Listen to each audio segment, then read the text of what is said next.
Perspectiva JBR News 2025. Começa agora o novo ano feito para você.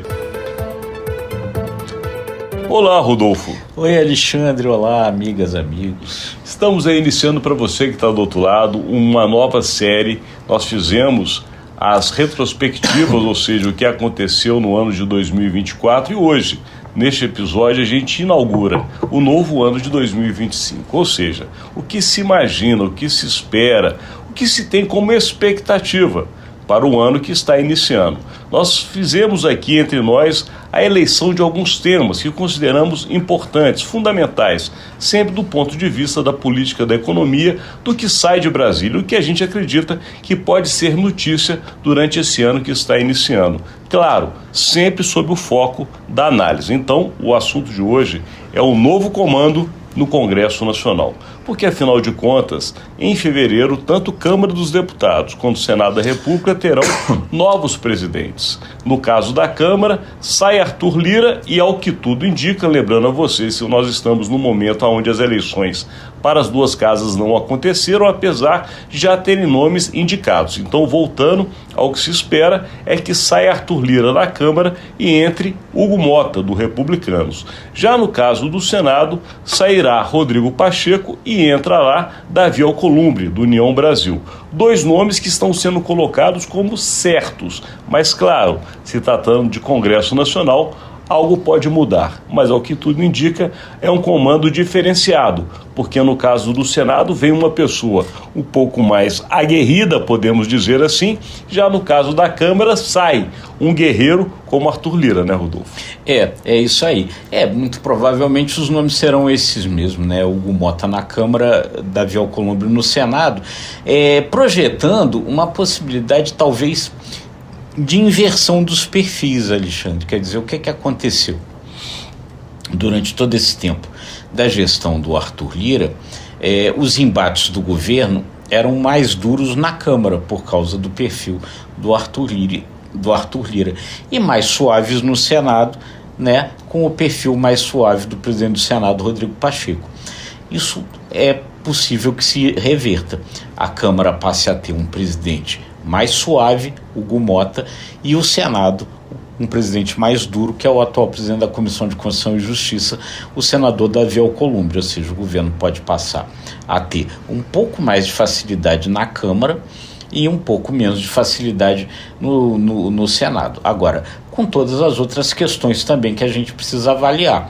A Câmara é uma casa maior, 513 deputados, né? Ali geralmente os debates acabam por causa disso sendo mais duros mesmo e a previsibilidade menor por causa do número maior de pessoas. Agora o Senado ali com um presidente novo, Davi Alcolumbre, que em alguns momentos, como presidente da Comissão de Constituição e Justiça, já mostrou essa dureza e já criou algumas dificuldades para o governo. Mas, de um modo geral, o governo espera, até porque participou das negociações em torno desses dois nomes, deu os apoios e tal, azeitou a construção dessas duas candidaturas, o governo espera, talvez, ter um pouco mais de tranquilidade no ano que vem nas votações na Câmara.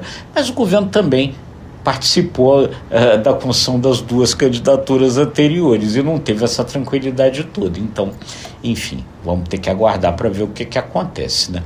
Uma coisa a gente sabe, os nomes dos comandantes da Câmara e do Senado serão trocados, mas com certeza o hábito dos anteriores vai ser mantido. Eu quero dizer com relação à liberação de emendas, porque nós tivemos no ano passado uma liberação recorde de emendas que praticamente chegou a 50 bilhões de reais. E para este ano que está iniciando, de 2025, no caso do Congresso Nacional, a expectativa de deputados e senadores é terem um acréscimo desse valor de cerca de 11 bilhões e, além disso, até o final do ano, a possibilidade de um percentual de 15% ainda acima do que foi do ano passado.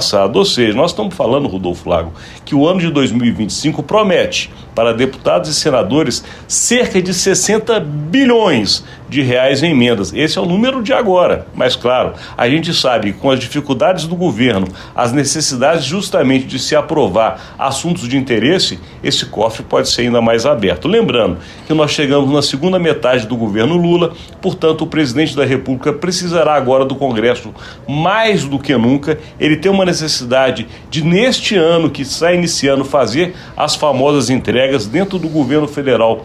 Já se discute que este ano tem que ser o ano de fazer a população receber o que foi prometido, porque o ano seguinte já é um ano de eleição, no qual, segundo a avaliação do próprio Palácio do Planalto, o governo não teria mais o que fazer de entrega, teria que ser sentido pela população o ano de 2025, que foi realmente percebido como um ano bom para o povo brasileiro, e aí sim o governo conseguir construir a candidatura para 26. Para isso, Câmara e Senado, fundamentais. Aliança com os presidentes das duas casas, fundamentais. Mas tem um outro ponto também no Congresso que é fundamental: as comissões permanentes. A gente sabe que muitas vezes você lembrou de Alcolumbre na CCJ do Senado, e a gente sabe que essas comissões, tanto a Comissão de Constituição e Justiça, como em especial a Comissão de Assuntos Econômicos, são comissões que definem muitos assuntos a serem pautados no plenário. E muitas vezes a derrota do governo acontece na comissão. Portanto, ao ter dos presidentes das casas, a grande preocupação agora também é fazer a composição partidária para saber quem vai presidir as comissões permanentes. Até porque o jogo da maioria no Congresso Nacional deve ter uma pequena alteração, já que nós temos agora, a partir da eleição municipal do ano passado, essa força para o centro, a prioridade para que os partidos que compõem esse chamado centro democrático, ou centrão, como a gente gosta de dizer, sejam realmente aqueles que vão definir as pautas de interesse e, claro, sempre movidos à abertura do cofre. Sem dúvida, né? Isso realmente não vai mudar, né?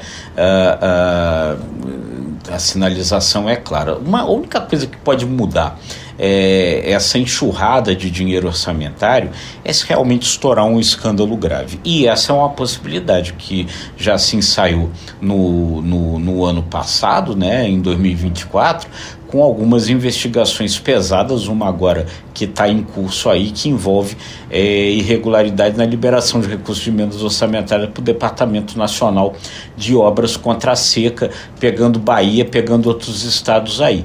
Só um escândalo para essa farra com o dinheiro das emendas orçamentárias, porque a chave do cofre continua ali. Se Arthur Lira era dono da chave do cofre na Câmara, é Davi Alcolumbre, mais do que Rodrigo Pacheco, quem é considerado o dono da chave do cofre no Senado, e ele vai presidir o Senado. Enfim, então essa é a situação. O governo tem algumas perspectivas ali de projetos importantes ali para serem colocados em votação ali no Congresso, né?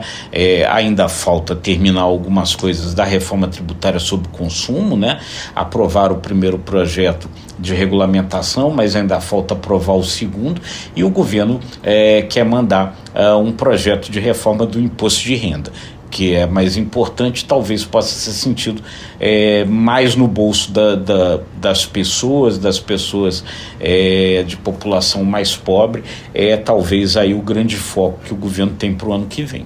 O foco é realmente esse. Na verdade, eles estão até ampliando este assunto, dizendo que é uma reforma da renda, porque eles colocaram nesse pacote, que não conseguiu ser votado em 2024, a questão que toca diretamente à vida da previdência dos militares, também os altos salários, o teto de gastos, enfim, eles querem fazer uma grande mudança que toca diretamente os ganhos, benefícios, privilégios, aposentadorias e, claro, o que toca diretamente à vida de todo mundo, que é justamente a diferença entre os privilegiados do Brasil e os que não têm condições e recursos. O governo quer justamente neste ano agora fazer com que a população sinta que ele está trabalhando a favor desse tipo de eleitor, porque o outro ano será o ano de eleição. E lembrando que os presidentes que agora vão assumir tanto a Câmara e o Senado, eles vão ser os presidentes que comandarão o Congresso Nacional durante as eleições presidenciais de 26 e ficarão empossados como comandantes das duas casas com o próximo presidente eleito, seja ele Lula ou qualquer outro que venha disputar a eleição.